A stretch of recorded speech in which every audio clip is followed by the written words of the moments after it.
നീണ്ട 5 ദിവസങ്ങൾ പിന്നിടുമ്പോൾ പശ്ചിമേഷ്യൻ യുദ്ധം ഇപ്പോൾ ഇറാൻ ഇസ്രയേൽ അതിർത്തികൾ കടന്ന് അയൽ രാജ്യങ്ങളിലേക്കും പടരുകയാണ്.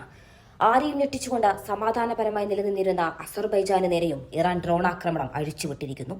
ഇറാന്റെ മണ്ണിൽ നിന്ന് വിക്ഷേപിച്ച ചാവേർ ഡ്രോണുകൾ അസർബൈജാന്റെ തന്ത്രപ്രധാനമായ നഖിച്ചേവൻ വിമാനത്താവളത്തിലും സ്കൂൾ പരിസരങ്ങളിലും പതിക്കുമ്പോൾ ലോകം ചോദിക്കുന്നത് ഒന്നു മാത്രമാണ്: അസർബൈജാൻ എന്തിന് ഈ യുദ്ധത്തിലേക്ക് വലിച്ചിഴക്കപ്പെടുന്നു? ഖമേനിയുടെ മരണത്തിന് പ്രതികാരം ചെയ്യാൻ ഇറാൻ ഇറങ്ങിത്തിരിക്കുമ്പോൾ ഇസ്രയേലിന്റെ അടുത്ത സുഹൃത്തായ അസർബൈജാൻ ഇറാന്റെ കണ്ണിലെ കരട് തന്നെയാണ്.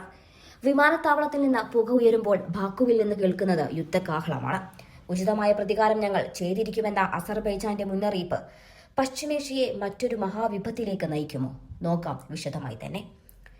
മേഖലയിൽ സംഘർഷം രൂക്ഷമാകുന്നതിനിടെയാണ് ഇറാനിയൻ ഡ്രോണുകൾ അസർബൈജാന്റെ വിമാനത്താവളത്തിൽ ക്രൂരമായ ആക്രമണം നടത്തിയത്. ഇറാന്റെ പ്രദേശത്ത് നിന്ന് വിക്ഷേപിച്ച ഡ്രോണുകൾ നഖിച്ചേവനിലെ ഒരു വിമാനത്താവള കെട്ടിടത്തിൽ ഇടിച്ചു കയറുകയായിരുന്നു. ആക്രമണത്തിൽ 2 സാധാരണക്കാർക്ക് പരിക്കേറ്റതായും കെട്ടിടത്തിന് ഗുരുതരമായ കേടുപാടുകൾ സംഭവിച്ചതായും ഔദ്യോഗിക റിപ്പോർട്ടുകൾ സ്ഥിരീകരിക്കുന്നുണ്ട്.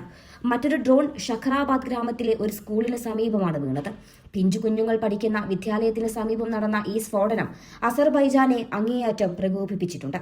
സോഷ്യൽ മീഡിയയിൽ പ്രചരിക്കുന്ന വീഡിയോകളിൽ വിമാനത്താവളത്തിൽ നിന്ന് കനത്ത പുക ഉയരുന്നത് ദൃശ്യമാണ്. അന്താരാഷ്ട്ര നിയമങ്ങളെയും തത്വങ്ങളെയും കാറ്റിൽ പറത്തിക്കൊണ്ടുള്ള ഇറാന്റെ ഈ നീക്കത്തെ അസർബൈജാൻ ശക്തമായ ഭാഷയിൽ അപലപിച്ചു. എന്തുകൊണ്ടാണ് ഇറാൻ അസർബൈജാനെ ലക്ഷ്യം വെക്കുന്നത് എന്ന ചോദ്യം ഇപ്പോൾ പ്രസക്തമാണ്. ഇസ്രയേലുമായി അടുത്ത സൈനിക സാമ്പത്തിക ബന്ധം പുലർത്തുന്ന രാജ്യമാണ് അസർബൈജാൻ. ഇറാന്റെ ശത്രുക്കളായ ഇസ്രയേലിന് അസർബൈജാൻ താവളങ്ങൾ ഒരുക്കി നൽകുന്നുവെന്ന ഭീതി നേരത്തെ തന്നെ ഇറാനുണ്ട്. ഫെബ്രുവരി 28 നടന്ന ഓപ്പറേഷൻ എപിക് ഫ്യൂരിയിൽ ഖമേനി കൊല്ലപ്പെട്ടതിനു പിന്നാലെ തങ്ങളെ വളയുന്ന ഇസ്രയേൽ സഖ്യകക്ഷികളെ ഓരോന്നായി ആക്രമിക്കാനാണ് ഇറാൻ ശ്രമിക്കുന്നത്. ഇതിന്റെ ഭാഗമായാണ് ബാക്കുവിലെ ഇറാനിയൻ സ്ഥാനപതിയെ വിളിച്ചുവരുത്തി അസർബൈജാൻ ശക്തമായ പ്രതിഷേധം രേഖപ്പെടുത്തിയത്. മേഖലയിലെ സംഘർഷം വർദ്ധിപ്പിക്കുന്ന ഇത്തരം നടപടികൾക്ക് ഉചിതമായ പ്രതികാരം ചെയ്യാനുള്ള അവകാശം തങ്ങൾക്കുണ്ടെന്ന് അസർബൈജാൻ വിദേശകാര്യ മന്ത്രാലയം വ്യക്തമാക്കി കഴിഞ്ഞു.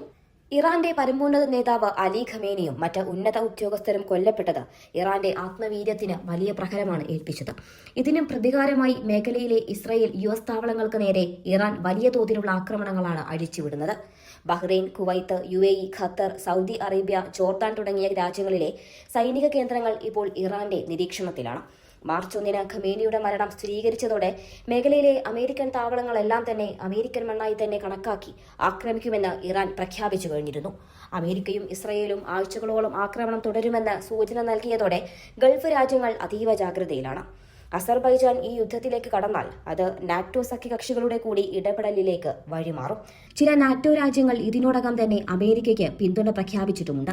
ഇറാനുമായി സഖ്യമുണ്ടാക്കുന്ന വിവിധ സായുധ ഗ്രൂപ്പുകളും പോരാട്ടത്തിൽ പങ്കുചേർന്നതോടെ യുദ്ധം ഒരു ബഹുതല പോരാട്ടമായി മാറിക്കഴിഞ്ഞു.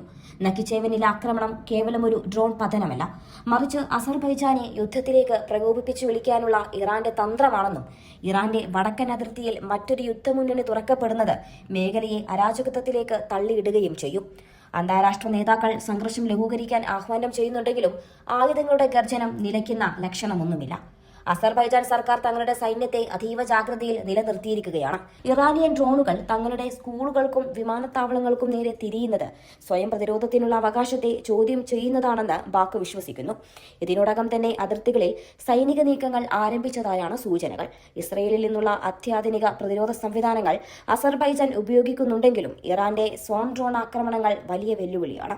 നാവിക വ്യോമ മേഖലകളിൽ അമേരിക്കയുടെ സ്പേസ് ഫോഴ്സും ലേസർ ആയുധങ്ങളും ഇറാനെ പ്രതിരോധിക്കാൻ ശ്രമിക്കുമ്പോഴും ഇത്തരം ഒളിപ്പോരിലൂടെ അയൽ രാജ്യങ്ങളെ വേട്ടയാടാനാണ് ഇറാൻ ശ്രമിക്കുന്നത്.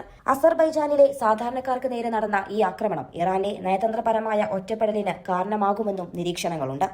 ഇസ്ലാമിക് റിപ്പബ്ലിക്കിന്റെ ഭാഗത്തു നിന്നുള്ള ഈ പ്രകോപനം മേഖലയിലെ മറ്റു രാജ്യങ്ങളെയും ഒരുപക്ഷെ യുദ്ധത്തിലേക്ക് വലിച്ചിഴച്ചേക്കാം. അതേസമയം അമേരിക്ക ഈ സംഭവത്തെ അതീവ ഗൗരവത്തോടെയാണ് വീക്ഷിക്കുന്നത്. അസർബൈജാന്റെ സുരക്ഷ ഉറപ്പാക്കാൻ അമേരിക്കൻ സൈന്യം ഇടപെട്ടാൽ യുദ്ധം മറ്റൊരു തലത്തിലേക്കായിരിക്കും കടക്കുക എന്നതിൽ സംശയമൊന്നുമില്ല.